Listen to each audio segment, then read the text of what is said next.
Lost Art with Andrew Cox, retired Master Gunnery Sergeant. thelostart.podbean.com. Get some merchandise and help support the podcast in getting our veteran voices out for all to hear. Now on all major podcast platforms. Be sure to like, share, and subscribe. Be a guest, tell your veteran story, discuss your veteran business or organization. Email The Lost Art with Andrew Cox at gmail.com. Andrew Cox, a Till Valhalla Project Ambassador. See the project story at tillvalhallaproject.com. Thanks for tuning in. Please enjoy the podcast that's giving a voice to our veterans. The Lost Art with Andrew Cox. Today's episode is brought to you by TrumpShirt.com. TrumpShirt.com is a veteran-owned business where 100% of the proceeds goes to disabled veterans and veteran organizations. Support your veterans by purchasing a shirt at TrumpShirt.com. Use the promo code TLA and get free shipping. That's TrumpShirt.com, promo code TLA. Hello, my friends, and welcome back to the Lost Art Podcast, that podcast giving a voice to our veterans. I'm your host, Andrew Cox, and today we're going to have a My Veteran story with Army veteran Toby Knight. I totally screwed that up. I'm going to do it again. Does that sound good? Sure. All right. Hello, my friends, and welcome to the Lost Art Podcast, that podcast giving a voice to our veterans. I'm your host, Andrew Cox, and today we'll be having Army veteran Toby Knight as he tells his veteran story. But before we get into the episode, are you enjoying the podcast? And be sure to go to the Lost Art website. That's thelostart.podbean.com. Go check it out. See what we got going on there. Also, there's a merchandise tab. Click on that merchandise tab. Go get you some cool gear. Get you a hat. Get you a shirt. Get you something like that. But help us in getting our veteran voices out for all to hear. Also, I want to give a shout out to the Till Valhalla Project and allowing me to be an ambassador for their amazing organization. They do some incredible things in honoring our veterans that have made the ultimate sacrifice. And I just want to say thank you to them for allowing me to do that. With that, I got Toby here. Toby, how you doing? Doing good. Thanks for having me. Yeah, no problem. I was struggling on my intro today. I don't know what was going on. I did really good on the last one. I totally messed it up this time. So let's kind of go back to the beginning for you. Where did you grow up, and then what drew you to military service? So I'm an Air Force brat. My dad was in the Air Force. He did 22 years in the Air Force. When I was about 8-9 months old, my dad came. He got out for about a year and came back in the Air Force, and then was stationed at Aviano Air Force Base in northern Italy. Oh wow! And that's where we spent about 8 years. I like to joke around and tell people Dad had the hardest job on base because he was the NCIC of the golf course. So it was a tough job, you know. Yeah. Back when they had recreation people in, that's uniform, right. You know, they contract all that stuff out now, as you know. So it was in Italy, northern Italy, about 8 years, 8.5 years or so. And then we got stationed here at Brooks Air Force Base, which is now no longer here. It's called Brooks City Base. And that's where I grew up and graduated high school. And I was working over at Fort Sam. Mm-hmm. One day I was working at the outdoor recreation department there. And Sergeant Major walked in and filled out he was going to rent a tent or something like that. And I looked at his paperwork and it said unit was the 5th Army Band. Yeah. And me being a musician, I started a conversation with him. He says, you ought to try out, you know. And I said, well, you know, my horn's broken. Blah, blah, blah, blah. He says, you can use mine. Nice. And that guy's name was Sergeant Major Tim McBride. And I passed the audition and came in the Army and went to the School of Music. And so, wow. Yeah, that was that was the beginning from there. Okay. So joining to be in the band, and then you go to your boot camp, which is where? I went to Fort Sill, Oklahoma. In June, July, and August. You picked a good time. It was hotter than Hades. Yeah.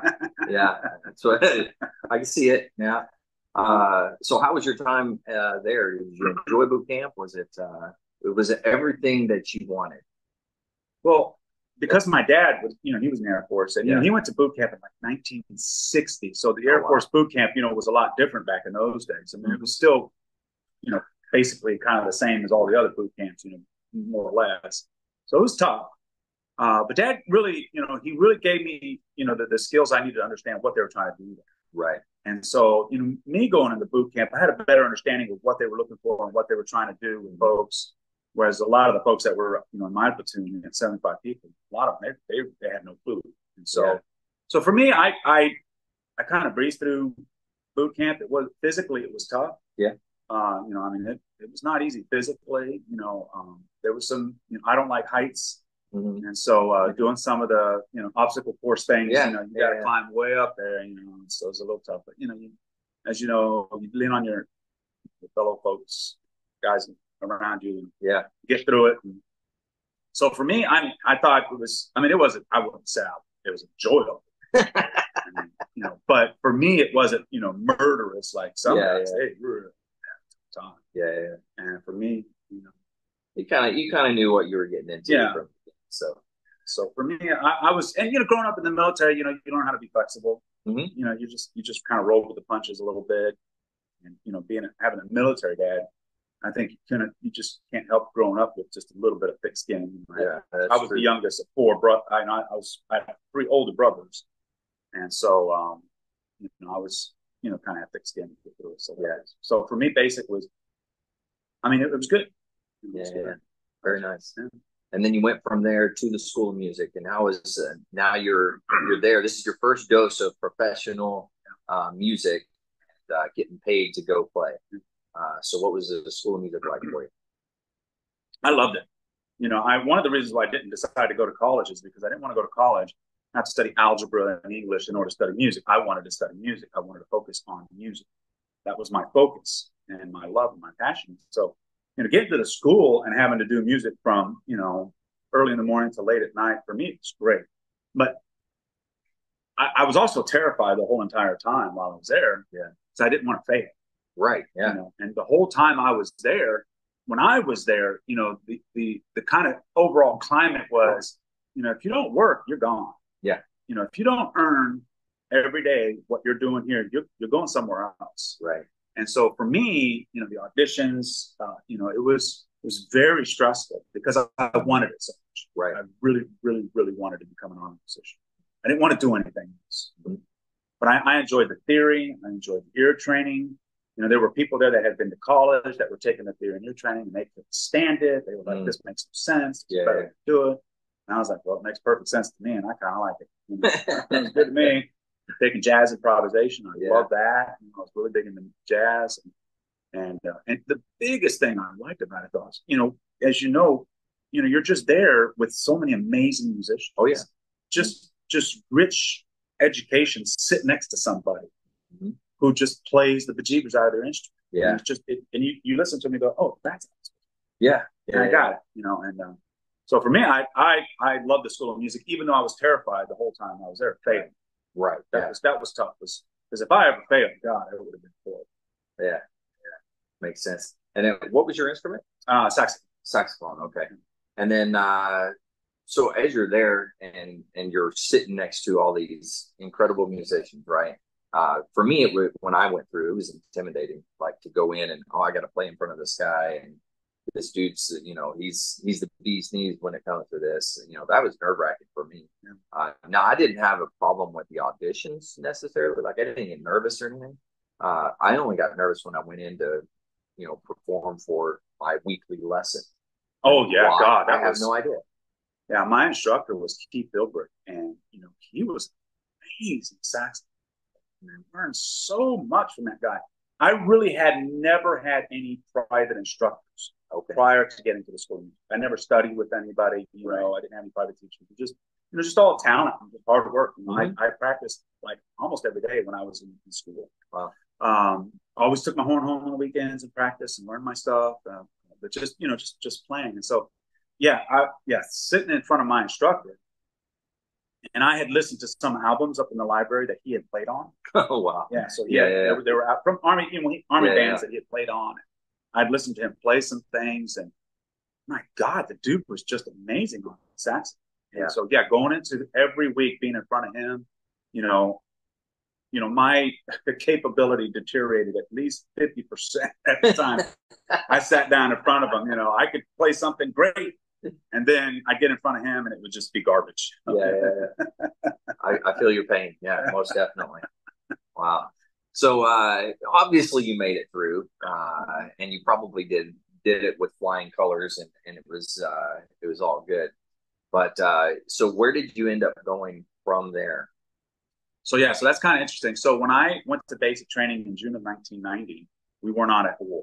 Mm-hmm. But then shortly after that, Saddam Hussein decided to attack Kuwait. Right. And so while in basic training, we were going out to Desert Shield, Desert Storm. So the war started while I was in basic training. And so I get to the School of Music. There was a buddy of mine. He's also a saxophone player, Darren Duvall. Him and I were going to the same band. We were going to the 101st Airborne Division Band at Fort Campbell, Kentucky. Mm-hmm. And it was kind of a funny story. So him and I graduate, and, they gave us no leave. They said, you're going to your deployed unit. You got to get to your unit immediately. So we went from the School of Music straight to Nashville, took the bus up to Fort Campbell, got into the replacement detachment. The next day, room full of people. And guy gets in front of the big, tall E7, gets in front of everybody. And he said, everybody in this room is going to go to air assault school, and then you're going to Saudi Arabia, period. Oh, okay. Well, a couple of days, and, I was like, okay, I'd accepted. I kind of knew we were going. And a couple of days later, the ground war started. It was over in 100 hours. Yeah. Like the next week, same guy comes in, same E7, same people, and said, all of you are going to air assault school, but none of you are going to Saudi Arabia. It's all over. So it was all over at that time. And so, wow. And so what they did is the band was deployed, and we were sent to the headquarters for the division. And we cleaned toilets, painted walls, waiting for the band to come back. And we started working as the troops started to come back, we started to work helping getting baggage off of those aircraft to get to the soldiers and all that. So we were on the baggage recovery teams, they called it that. And then I remember the night the band came back, we were working, and I remember seeing them. I was working in supply, taking in something they were supposed to turn around. I remember the band coming, and I remember looking at their faces, and they all looked so tired. Yeah. They were tired, beat down. Like most people were like, hey, I'm home. This is great. Yeah. Hey. And they were just like, let me get out of here. Yeah. They were just, they had a rough time over there. A little bit. Not bad. So yeah, so I went to air assault school. Yeah. So I had to get through that. How was that? That was the hardest school I ever went to. Oh, really? Okay. And part of the reason is because normally that school was 12 days long, but because of the war, they crammed everything into 5.5 days. Oh, wow. Yeah. First formation was at 04, and the last one was 2300. They didn't take anything out. They just crammed it all down. And they said, if you flunk any part of this, we'll wash you through one time. But if you fail again, you're just going to finish the course, but you're not going to wear the wings. Oh, wow. So that was the incentive. So, and I did fail at one part, but I picked up the very next day with another class that was coming in. Both Darren and I both failed at the same part, but we eventually graduated. Everything was fine, but it was extremely hard because it was a tough course. Yeah, physically, it was physically demanding. I didn't like heights, so jumping off a 35-foot tower, jumping out of a helicopter at 90 feet. I can understand that. Yeah. it was a little. I ended up enjoying it. Yeah, it's a lot of fun. But you just had to get past that initial shock of it, Well, for me, once I was able to realize that the gear and the what I was doing, it was safe, it was controllable. Right. And then I was fine. But I do have a funny story. Yeah, go ahead. I do have a funny story about that. We had to do the very first they call it team phase. It's called air assault operations. Mm-hmm. You have to set up landing zone and all that, but then you have to take this helicopter ride. And you have to do map of the earth as near as possible where you fly. The helicopter follows the contour. It's a combat simulated type of thing. So they're extracting, inserting troops or whatever. And so I remember we were all at the landing zone. We were all, waiting for the helicopters to come in. And I don't know, it seemed like 50 helicopters came in, landed. We all had our, what they call chopper. We get on to the aircraft, and I just happened to sit in that end seat right there where the gunner is. Yeah. And I just happened to get that seat, and I put on my seatbelt, and I looked over, and I looked up at the pilot, and the pilot had something on the back of his helmet. What is that? There's like a little piece of paper, and it was in a half moon shape. And the bottom of it said fun meter. And I looked at it, and it had an arrow. And then it had different sections on this piece of paper, and it said no fun, a little bit of fun, getting better, and then effing crazy. Yeah. And the red needle was on effing crazy. Okay. And right about that time, his arm went like this. Oh, no. And everything went down. My stomach went down. It was like this. the ground went down. I was like, and oh my God. We're about 15 minutes, yanking and banking and going around. Here I'm an 18-year-old kid. Yeah. And I'm scared out of my wits. And these pilots are laughing. People were throwing up. I'm sure they got a big kick out of it. I think probably got a big kick out of it, Let's see how many we can make throw up this time. Do we got one yet? Put out the guy at the end. He's turning great. I'm sure they had a great time. I mean, I didn't throw up. Maybe, anyway. But it was great to do all that, but it was hard. At the end of that course, I was ready to music. Oh yeah. Especially cramming, 12 days into 5? Yeah, that's and I actually did about 8 days because I got cycled back. Oh yeah. We were doing sling loading, and so I got cycled back, and so I had another couple of days more that I had to do, and then we graduated, and like 2 or 3 weeks later, that's when they extended the course back out to 12 days. Lucky you got the short condensed version. All right, so at this point you finish the course, and then they send you to the band, right? And then what was your kind of experience walking into the band? A band that just got back from deployment, right? So how was that? So there was a real, sense of in that band. They were very proud of what they did. Mm-hmm. They were seasoned, they were hardened, all that, and they deserved all of it, absolutely. Mm-hmm. And I was supposed to go. We were supposed, Darren and I were supposed to go. We wanted to go. Yeah. We didn't get that opportunity. So there for a while, it was, we weren't good enough because we hadn't deployed. Yeah. Oh, go sit. You weren't inside it, right? Go sit. Yeah. So there was this thing of us always constantly proving ourselves, Mm-hmm. They were very tight. They had really solid bonds that they had developed over there because of that, and what that's like. Mm-hmm. And so we were kind of the outsiders a little bit, Yeah. But we just took it in stride. We understood that's how it was, and we eventually we were going to win, their approval. Yeah. At some point we would get to, but it was different. There was still a lot of at that time. There's a lot of vestiges of kind of how like the old Army was, so it was a little difficult to get used to. I had. The school didn't prepare me for some of the things that I experienced. For instance, just a quick example is, we were signing in, getting all our instruments, getting in processed, and go to the library and they give us a pouch. Yeah. So here's your pouch. And Darren and I looked at each other and said, "What's a pouch?" Yeah. They didn't tell you anything about that. Yeah. The school didn't tell us anything about a pouch. Like, what's a pouch? And the guy that was the librarian, he said, "Well, this is what it is. You're responsible for all those songs. You need to know every school." We looked there, it's like 300 songs in this. Yeah. Oh my God! So you're going to be practicing a lot, man. You will be. So I mean, that was one of the things that I did. I brought back to the school later on as I was more senior in rank. And so I said, the school needs to prepare our folks for what they're going to do. Yeah, it really needs to be focused on that. Whatever it is, just make sure that they get that training. Yeah, and I always use that example. So. But started playing they put me in the Dixie band, they put me in the stage band, they put me in the concert band, put me in the marching band. Started playing. Doing it all. Yeah, they threw me right in. And so we started doing a lot of playing, which is great. I loved it, I lived in the barracks. The barracks was in the same building as the band hall. It was an old hospital and it was haunted. Yeah. And some of the guys started, having some problems. Because of their experiences over there. So there were some issues in the barracks because the guys started going through some issues, Yeah.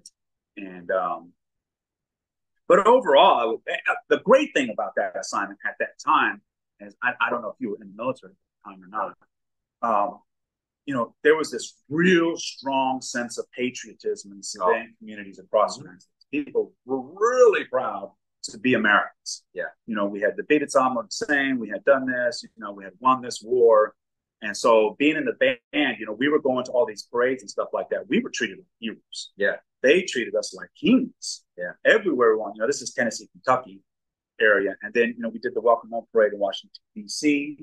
That was amazing. Yeah, that was the big ticker tape parade. Well, no, the ticker tape parade was New York City. Oh, okay.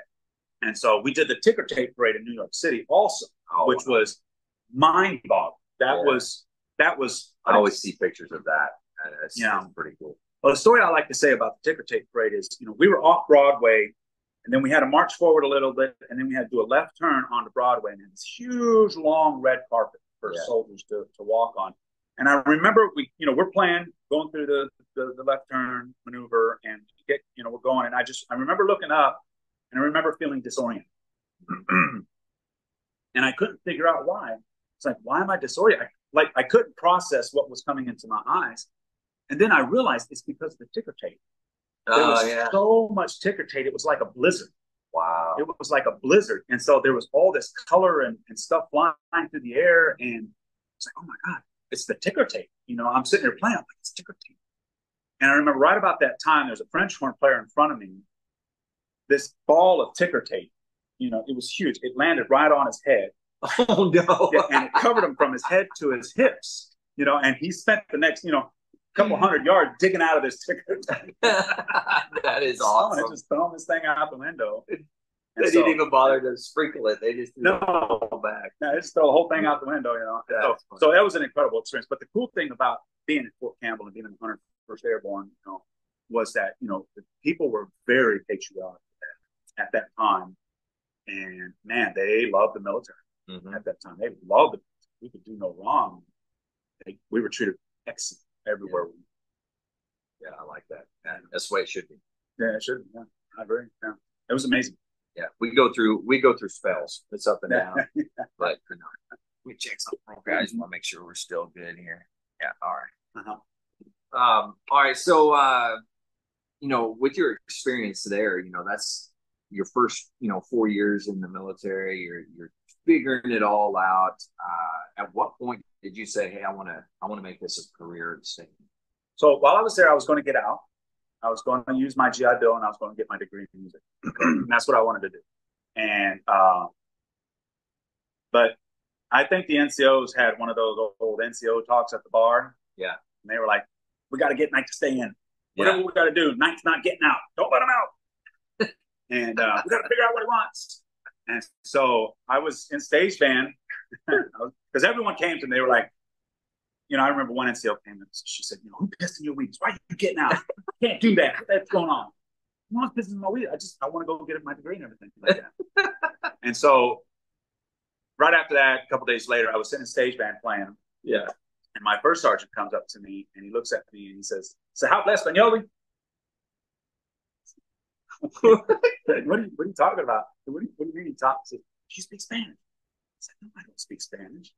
He says, "Well, you ought to start trying to learn, because if you want to go to Panama, the Army's going to let you go to the band in Panama." And I was like, well, there's a guy behind me. His name is Jim Colwell. He was stationed in Panama. Yeah. And I could hear him say, "Toby, we need to talk. You and I need to talk." So that night, he took me to his house. His wife was Panamanian. And he showed me, he had been stationed in the band down there. He showed me pictures and all this other stuff. And I was like, wow, that was exciting. Yeah. And so the next day I went to Top and I said, "Hey, Top, what do I need to do to get this assignment?" He said, "Well, you got to re-enlist." I said, "Okay." And I talked to my dad and everything like that. So I re-enlisted. Yeah. It was only three more years. And so I said, sure. So I re-enlisted, and that's what happened. I went to Panama because of it. And that changed me. That kept me in the Army. Okay. So, going to Panama, it's your first kind of out of the states assignment. On my own, yeah. Yeah, on your own. Yeah, not with family anymore. So, how was that for you going to Panama? And they don't have a band down there now, right? No, they closed it down. Yeah, okay, that's right. I closed it down. But what was that like for you going up there? Well, it was great at first. Okay. And I mean, it was wonderful. Like, the musicians there were a lot better. Really? I mean, some super musicians there, absolutely magnificent musicians. Because Panama at that time was known as being a great assignment. So it attracted people to go there. People would try to get there, and really good, musicians. They were like, "I want that assignment." Yeah. So I played with some amazing guys. But right after I got there, about 4 months, I got there in August of '93. My dad had a massive stroke in November. Oh wow. Okay. And I had to get back. He was in Oregon at the time, and I got back, and my dad died shortly after I got back. So I went, my dad was the biggest influence in my life. I loved him. He was the most important person in my life, still to this day. And so him dying really threw me through a loop. And I got back, and for about another 8 months or so, I went through a pretty tough time. Yeah. And a good thing was, though, we had these barracks guys. They were like family. There's barracks guys, man. They stick together through thick and thin. And it really took care of me. That's good. And I started playing downtown. I found a jazz group downtown. Excellent local Panamanian musicians who were great. And they took me in. They said, come anytime. They became like my second family. And but the assignment was great. Panama was a beautiful country. Oh, yeah. Kind of tropical, big city. Panama City, big city. There was a lot of fun things to do there. We traveled throughout Latin America. That was a lot of fun. A lot of great performances that we did down there. I met my wife at, my ex-wife now, but I met her down there and got married. And so it ended up being just a magnificent assignment. I really grew as a musician. As a musician, I really grew down there. Just one, to being around different musicians and their different style of playing and those types of things, it really elevates, what you learn. And then, of course, you have your top-notch musicians down there in the band too. So I'll tell a quick story about it. I used to sit next to this guy. His name was George Chambers. Okay. Tenor sax player. He was actually out of bassoon. He was a monster tenor sax player. And God, he was just, man, he just, anytime he improvised, he was in the jazz combo and stuff. It was just like he oozed music. Like music was just, it was just something that, it came down from God and through him kind of thing. He was just such a magnificent musician. I got to sit next to him almost every single day. Yeah. And I always tell people, for me, my personal experiences, I've learned more sitting next to somebody who plays better than me than sitting in a class. Sitting next to a guy or gal, and they're just blowing the snot out of their instrument. And sitting next to George, George, how'd you do it? Oh, yeah, man, that's how you do it. George, how'd you do it? Yeah, do this, like this. And now I learned so much. So, yeah, that was the experience, was just being there.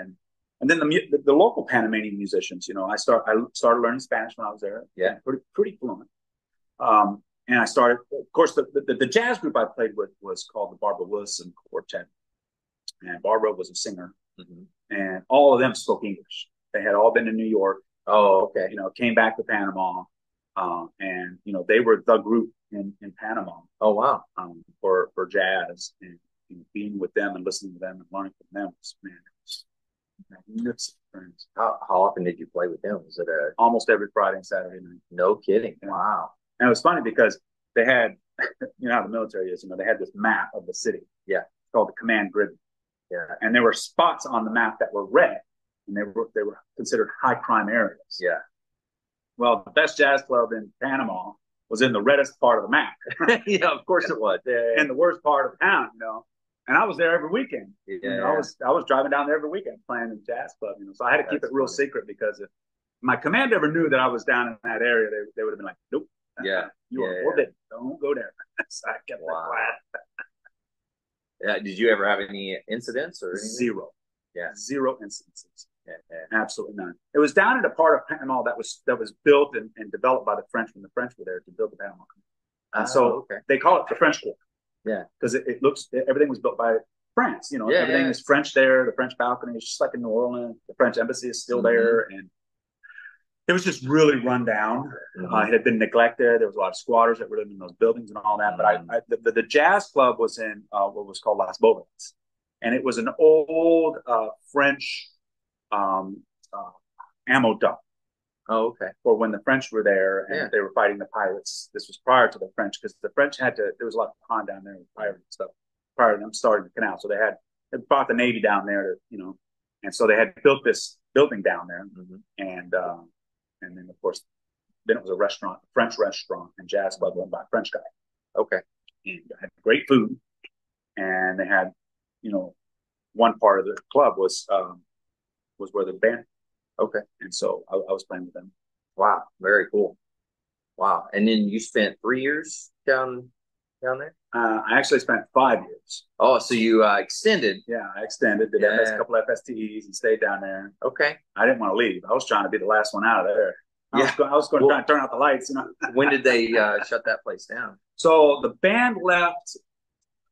So I left in '98. The band everyone was gone in the band by January, February of '99. Oh, okay. So, they were on the downhill slide from there. And then, of course, July of '99 is when everything, all the military, everything was turned over to family. Right. Wow. So you were almost there today. Almost. I tried close. I was going to be there. Now, at this point, though, in your career, like what rank were you at this point? So I was a specialist there. I was an E4 specialist, and then I'm 85 always. Okay. And, I wasn't worried about getting promoted. I should have been taking college classes and do other things. My focus while I was there, I just want to learn music. I wanted to learn jazz, music. I was focused on that. Yeah. So that you were getting an education. Oh, a heck of a lot of education. Yeah. Oh, yeah, for sure. Oh, yeah. Wow.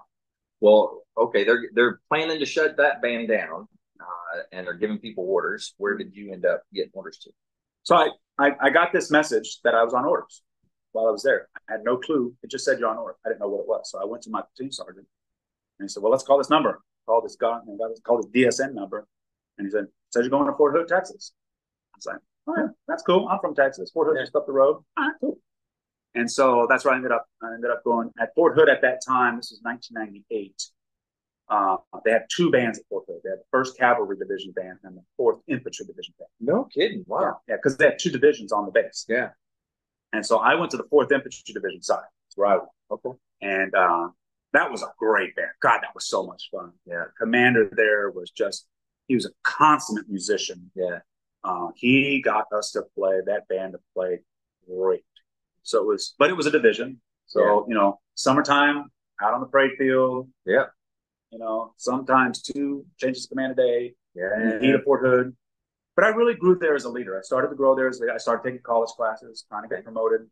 Eventually got promoted to E6 Staff Sergeant while I was there. Mm-hmm. Started drum majoring. Okay. Started conducting. Yeah. Started doing a lot of conducting. Started teaching. I got a conducting teacher at University of Maryland Baylor, named Dr. Stephen Crawford. He's still there. I started studying with Dr. Crawford. Studied with him for a couple of years, learning conducting. So I really liked conducting. Got into it. Mm-hmm.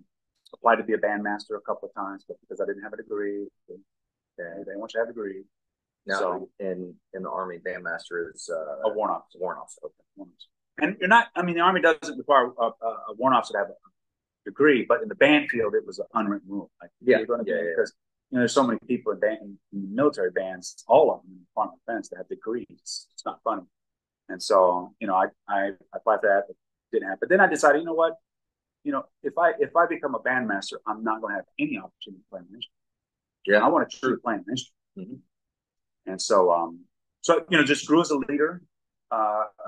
Continued to grow and started to mentor and teach. Other folks things that I had learned. Yeah. And just had my first daughter there. Okay. So my daughter was born there. It was just a great band. I mean, it was just a real tight band. A lot of motivated people there, very cohesive, group of folks. So I was at Fort Hood for 5 years. No kidding. Wow. And very much enjoyed it. And then at the end of that tour, basically, so 9/11 hit. Yeah. So you were at Fort Hood when that happened. Yeah, I was at Fort Hood when that happened. And we knew we were going over. It was just like, okay, don't even ask. You're going. We're just going to wait for that time to come. And so right at that time, I got orders for Korea. Okay. And I thought, well, I'm not going to Korea. They're going to delete these orders because I'm going to go to the fight. Mm-hmm. And so I'm training with the band, doing everything with the band. We're getting everything ready to go. We're loading the connexes and getting all the mill bands. We're getting all our stuff, our go to war stuff. We're getting all that together. And, we're focused on, we're going over there. Right. We're going to the fight. My orders never got deleted. So I went to my person and said, I got the orders. Am I going to get deleted or whatever? And she said, well, let me call DA. She called DA. She said, nope, they're not deleting orders. You're going free. I'm supposed to go to the fight with you guys, She's like, they need you more over there. They got plenty of people here. You've been here 5 years. Yeah. So you're kind of like aging out kind of thing. Yeah. And I was like, really? Yeah, you're going. Wow. So that's what happened. So about a month before the ground war started in Iraq, I go to Korea. And I go to 8th Army in Seoul, Korea. And that was a great assignment. Loved it. Yeah. The last over there. Did a lot of music. Mm-hmm. Did a couple of tours with the Rock, Republic of Korea Army and Navy band over there. That was a lot of fun. Yeah. And while I was over there, I was talking with my sergeant major. We had a sergeant major. And I said, look, what band is going back, to Iraq? By the time I get back to the States, which one is on the rotation to go out? Because I need to go. Whatever. And he's like, 3rd ID is there, 3rd Infantry Division. Mm-hmm. And they're at Fort Stewart, Georgia. I said, well, can you get me in that band? He said, sure. So, like, not even a couple hours later, he's like, yep, you're on orders for 3rd ID when you leave here. Because at that time, Korea was a 1-year unaccompanied tour. Okay, yeah, that was what I was going to ask. Yeah, gotcha. So I was in Seoul. I was at 8th Army. There was 2 bands in Korea at the time. There was 2 ID up on the DMZ up there. I was in 8th Army, which was in Seoul. Okay. And so, you said there was 2 up? No. There was 2 in Korea. Oh, okay. I thought you were saying there were 2 up north. No. Whoa. No, 2nd ID up north, and then 8th Army in Seoul. And that had been like that for decades and decades. Since the end of the Korean War, that had been like that the whole time. That hadn't changed. And so, while I was in Korea, I did a whole lot of college. I was really basically finished up my bachelor's degree while I was there. Nice. I didn't have my family, so yeah. And it was all mostly online type stuff? Oh, yeah. I did a couple of in-person classes because they did have a University of Maryland, University College, UMOC.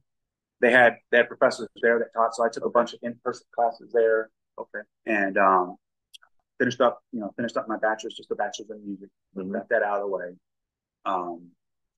Did a lot of playing. Had a New Orleans jazz band that we had started with. We had some really good musicians there in the band. Yeah. And so, we were booking gigs, downtown, off days, and doing that. And so got on orders, from then I went to 3rd Infantry Division. Okay.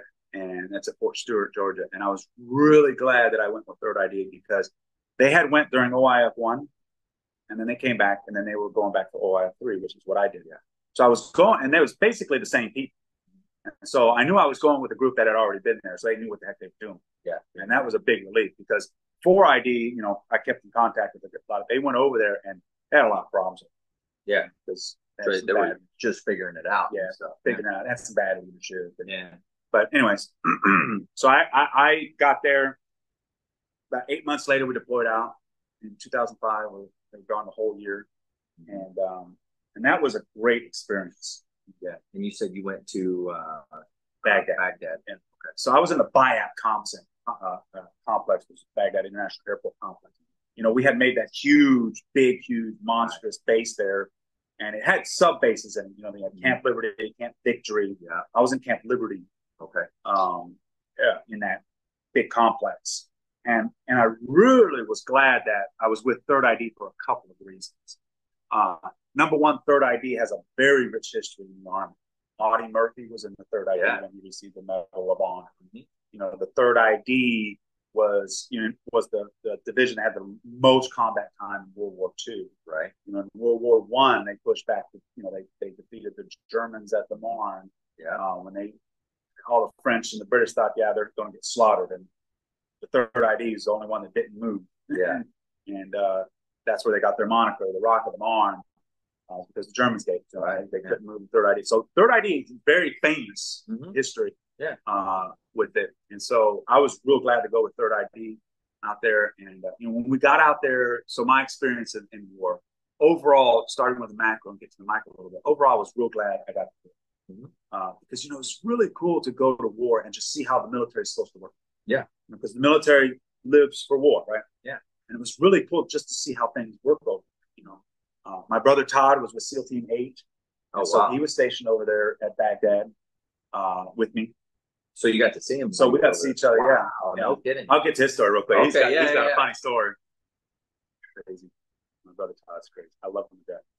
So is he still in or No, he's out. He's retired like me. Yeah, he's retired. And so we get over there and at first what we did is we were the division headquarters gardeners. Gotcha. Yeah. So we were in charge of the division headquarters. I was in charge of, Sergeant of the Guard with, my team. Right. We were in charge of entrance, people coming in and out of the building, making sure they had badges or checking them on the access roster, the SCAR. And for a little while there, we were actually issuing badges to people, right, for people to come in and out of the building. And we were in charge of the exterior portion of the building. So we did that for about 6 weeks. Okay. And I was doing the night shift. I had the 12 to 7 shift, is what I had for the first about 6 weeks. Yeah. And then it came down to the division was like, we only got 40 people that can do music. Yeah. We got like 10,000 people who can do guard duty. Yeah. And what they did is they said, okay, band, we want you guys to start playing music. People need no music. Kidding. Yeah, they need morale, and you guys need to start playing. Wow. And so we knew that was going to happen at some point. Mm-hmm. So we were prepared for that. So I was the NCIC of the salsa merengue. So I was doing all the Hispanic. Yeah. And because I'd been in Panama, we had done it down there. I knew the idiom. I knew how to play all that stuff. We had a salsa merengue group down there. I was playing saxophone in it. Yeah. And so I had put it together when we were back at Fort Stewart, and I had a couple of Puerto Rican guys in the band. They were experts on how to do the rhythms and all that stuff. I found some folks that were not in the band but who were singers, who were going to deploy over there, and one of them was the NCIC of the air traffic controllers. The helicopter, units that were over there. He was great. He was magnificent, and so we started doing music. We had a rock band. We had a stage band, we had a salsa merengue band, and of course that brass quintet, woodwind quintet. And we just, at the time, you were like doing full band operation. Oh yeah, absolutely. When we started doing music, we started doing all kinds of stuff, and it was really cool because they had what they called the Marne Express over the division known as the Rock of the Marne division, called the Marne Express. What it was is they had helicopters that would go, just a bunch of different helicopters, and they would go from fob to fob to fob. It was like a taxi service. Okay. So if you needed to travel anywhere within our area of operations, you just went out to the helipad, just wait till the helicopters landed. Crew chief would run out and say, "Where are you going?" "Going to Russell Mine." "Okay, third stop, get on." And get on the aircraft and down, "Get off." Yeah. And so we started moving our guys to the helicopters. Wow. So if we needed to, go somewhere and play, just okay. We made sure everything was portable. Yeah. Get them out there, get on an aircraft, and go out there with play. So we started hitting all these fobs using helicopters. No kidding. Yeah. And so that was a lot of fun. So that was all over Baghdad specifically, or did you Baghdad? Baghdad. Yeah. Third ID was in charge of Baghdad. Yeah. So this is kind of funny. Let me kind of rewind a little bit. So I have been the national president of the Association for Third ID for about 8 years now. Okay. And so it has given me access to a lot of the folks at senior levels. And yeah. One of the things I didn't know is General Blunt, Buford Blunt, was the commanding general of the Third ID. Okay. At the time. And originally, when they went across the berm, when they crossed from Kuwait into Iraq, right, 3rd Infantry Division originally was not supposed to go to Baghdad. They were supposed to go to Turkey Creek. Okay. Halfway through the desert, and this came from General Blunt. I personally had a conversation with him about this one. They had this big powwow in the middle of the desert. Corps commander came in, brought in the 101st commander, brought in the 3rd ID commander, brought in all these other generals, and they had this super secret meeting in the middle of the desert, right? Yeah. Helicopters just flew in. They came out, met in an armored vehicle, and 101st basically said, "We're not capable of taking over a city that size. It's really not something we're going to be able to handle." And so the 18th Airborne Corps looked at 3rd ID. General Blunt said, "Can you guys do it?" Said, "Yeah, we can." And so in the middle of this operation, tens of thousands of people, they had to switch. Whoa. In the middle of the desert, yeah. And so 3rd ID ended up going into Baghdad, yeah, and 101st ended up going up into the Tikrit area. And so I don't know if you ever remember during that time had Baghdad Bob. He was the public relations guy for the Saddam government. The famous, "We're slaughtering the Americans in the streets. The American blood is in the streets." And while he's talking, the tanks are in the background coming in. Those were 3rd ID tanks. No kidding. They were 3rd ID tanks coming into Baghdad. So, nice. So anyway, then when we went back for OIF 3, we were back in Baghdad. Okay. And that was our AO. Most of the people had already been there. They knew the streets, they knew the routes and everything. So we were, we were in the Baghdad area. That was our turf. I mean, call it that. So very cool. And so you were literally flying from fob to fob. Yep. as your different bands broken up and performing. That is incredible. Yeah, and it was really cool because I told you that the NCIC of Air Traffic Controllers was a singer. Yeah. So I was out with another group. We were at Rustamaya. Okay. And we were out there, and the hot fog came. The hot fog is, the sandstorm. Right? Yeah. Well, when the sandstorms moved in, they stopped all air traffic. Right. Or at least that's what I thought. All air traffic stopped. And I had a cell phone that my brother Todd had gotten. He was in SEALs. Right. They had access to all that stuff. Yeah. They could do those things. Yeah. Yeah. So I had a cell phone. So I called my singer. I called him, Sergeant Reyes. I called Sergeant Reyes and I said, problem. I said, what's wrong? I said, they were going to activate a battle squad, a convoy, 3-vehicle convoy, come get us and bring us back. Yeah. But we were getting real late and they didn't have their night vision goggles. Oh no. They didn't know where they were at. That's not a good. Yeah. So we were looking at there was no living quarters out there. It was just we were just gonna lean up against the building and spend the night or something. Yeah. So I called Sergeant Mason. I said, I got a problem. I'm stuck out here. I got 3 other guys. It was a sax quartet we were doing Christmas with. And I said, is there any way? Can you help us? Do you know anything? He says, yeah, no problem. He says, I'll get 2 helicopters to you. I said, but the hot fog is in right now. He says, no. He said, if the hot fog comes in, we have 2 helicopters that can still fly, but we just make sure no one else is flying so that no one runs into it. But these guys can fly too. What? I was like, what? He's like, yeah. He said, just go out to the helipad. I said, okay. So I told my guys, let's get out to the helipad. We were there, I don't know, half hour. Next thing you know, here comes 2 helicopters. They're going to come and land. Guy gets out. You Sergeant Knight? He says, yeah, I'm Sergeant Knight. He said, get out. We're taking you home. But hey, to all the listeners out there, if you're struggling, anything like that, you need some help, don't forget the VA does have some great resources out there. You can always dial 988, press option 1. You can text 838-255, or you can go to veteranscrisisline.net, click on that chat icon. Any of those options are going to put you in contact with somebody that can help you out. But remember, one veteran life loss is one too many. I care about you. I know he cares about you. The whole veteran community cares about you. So please reach out for help. With that, one last time, I want to say thank you again. And to all the listeners, stay motivated, change your socks.